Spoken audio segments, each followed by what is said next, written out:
Hey guys, Captain Walnut here with another mob sorting video for 1.3.2 and later. I'm actually running the newest snapshot, 12W36A, so that means that this thing should work for the foreseeable future. I'm not using any strange glitches in the AI. I hope this time that they're going to change, or not strange glitches, but just strange behavior of the AI. Those guys are just lagging through because I got a lot of mobs in there. Yeah. So yeah, my last one stopped working because they changed the way the creeper AI worked. Remember, the creeper AI was updated less frequently than the skeleton AI, so I was taking advantage of that. They fixed that now, so my last mob system for 1.2.5 no longer works. But this is my newest and most improved version. So let's just jump on into it. You'll see here, and that is because I had this thing opened up, that piece of gunpowder there. You'll see here that this thing might look a little daunting, and that's because it's actually two mob systems in one. I have one to the left and one to the right. They're exact mirror images of each other, and that is because if you have an ultra high yield mob system above there, and too many mobs are trying to be shoved through one mob sorter, it can overload it and they'll all go into the wrong holes. But this system uses a simple splash zone where they can spread out evenly in there. If there's tons and tons of mobs, about half of them will go one way and half of them will go the other way. So let's go ahead and show how this thing works. It's much simpler than last time. I'm going to set it to peaceful so that I can show this thing easily without sound, and then I'll go ahead and turn it back on and show it working. So the mobs fall down here, and the mob system I'm using is my flooded mob spawner with spiders, Mark II. I have some videos on it before. This is the mob system I've used with almost every other mob sorting video I've published in the past. So they fall down here into a splash zone. I was using vines to reset their fall damage, but skeletons would glitch out on top of the vines and just stand on top of them, causing skeletons to stop and then try to climb back up, which would just clog up the whole system. So now I'm just using a deep splash zone. The only problem with that is if a mob is trying to walk in one direction, which happens very rarely, they will fall onto the half slabs, which will then kill them. But that happens very rarely, and it's not that big of an issue. So this is the first stage of mob separation. The spiders will go through that teeny tiny one high slit right there, whereas the tall mobs will find their way out that way. Now they'll come through here, and you'll notice that the snow golems are not shooting right now, and that's because there's no target mob. The target mob is a spider, and he hangs out right there. But if there is no target mob, which will happen from time to time, the skeletons and creepers will behave the same way and go all the way forward through a junction, which is right here, and into the unsorted mob's hole. And that happens exactly the same on the other side, just in a mirror image. The zombies, however, will fall down, flow through. Even if they're not getting hit by the snow golems, they'll still see this villager right here and climb up to go get him. If the mobs are getting shot, they'll get shot by the snow golems. The skeletons will get angry at the snow golems, climb up, and run over here to attack the snow golems, which are right there. The creepers do not get angry at the snow golems, so they just keep on going as if nothing happened. Now, unfortunately, since they are sharing a juncture right here, there is a slight chance that if a skeleton or a zombie is climbing up, they will pull a creeper up with them. And in that case, the random pathfinding algorithm might have the creeper fall down into the skeleton hole or into the zombie hole. But that happens very rarely. It's not that big of an issue. I've only seen it happen once or maybe 3 times in the hours and hours and hours I've been testing this. And also the same thing with skeletons if there's no target mob, if the spider hasn't shown up yet. So that's all there really is to it. There's no precise block measurements like there was with my last mob system. This one, the only things you need to worry about is the mobs will only climb up 1 block if they're trying to go get something. If you have 2 blocks of climbing, they won't do it. And these villagers are 32 blocks apart. Or actually they're 33 blocks apart because I have a middle line to this. And that's just to ensure, and let me get out of here so I can show it off easier. That's just to ensure that if zombies who are coming off to the left here will not be attracted to the villager to the right, and the same thing if the zombies going off to the right will not be attracted to the villager to the left. That's just why I have them far apart. I could actually have this entire thing shrunk even more, so have them more close.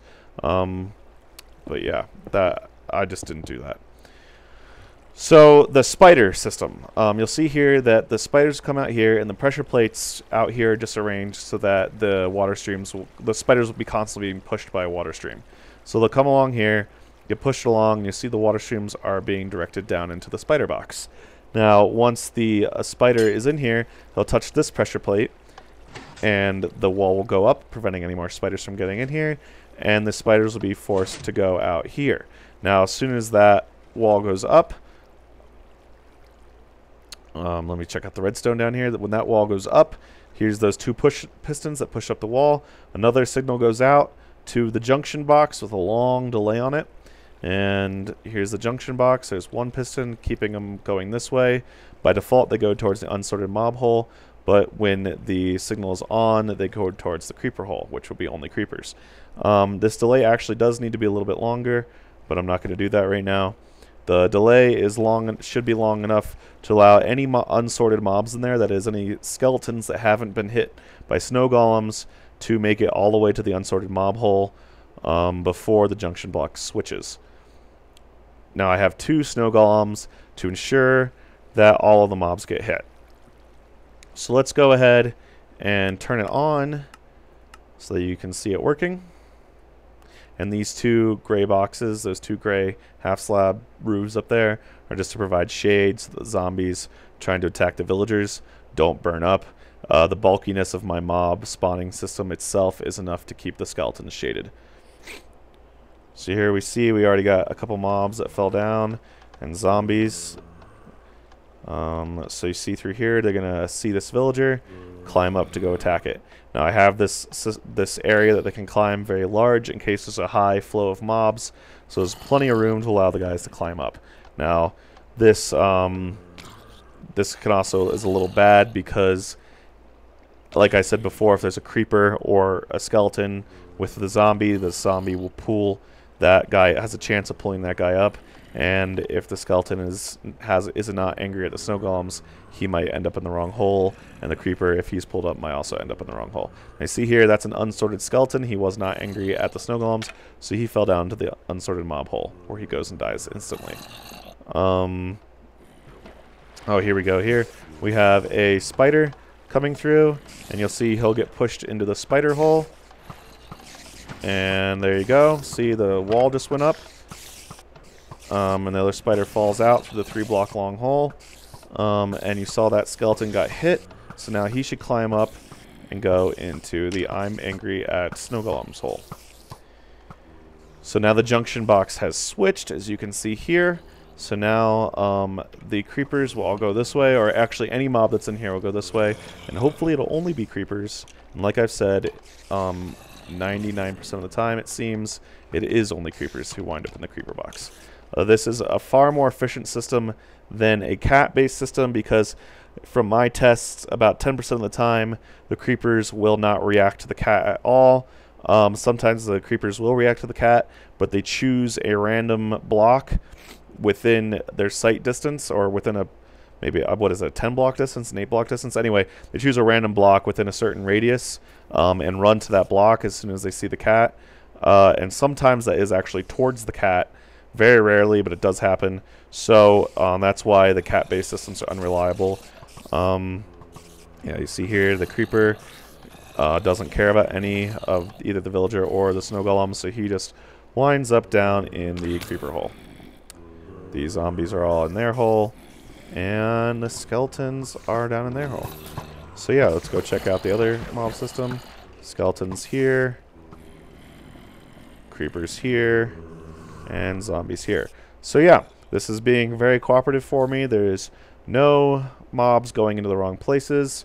You could actually catch the spiders if you wanted to, but I don't really see the point to, unless you're trying to build a XP farm, but XP farms get nerfed in the latest update, so there's almost no point in capturing the skeletons. Just kill them off, or the spiders rather. So you might as well just kill them off right away. So yeah, I will be putting this map up for download so you guys can check it out. Like I said, there's no precise block placement with this one, so I feel like you guys will be able to figure it out pretty easily just by looking at the map download. If you need a tutorial, just let me know and I'll go ahead and make one, but I really hope you guys will be able to figure it out by yourselves from the download. This mob system has taken me about a month and a half to perfect, and I've been working on it very diligently that entire time. So I would greatly appreciate it, and I've never asked for this before, but I would greatly appreciate it if you guys would leave me a like or a favorite, and if you haven't yet, go ahead and subscribe to me, since I have been working on this so hard and put so much time and effort into making this, and it would really help me out. So thank you guys very much for watching, and I'll talk to y'all later. Bye-bye.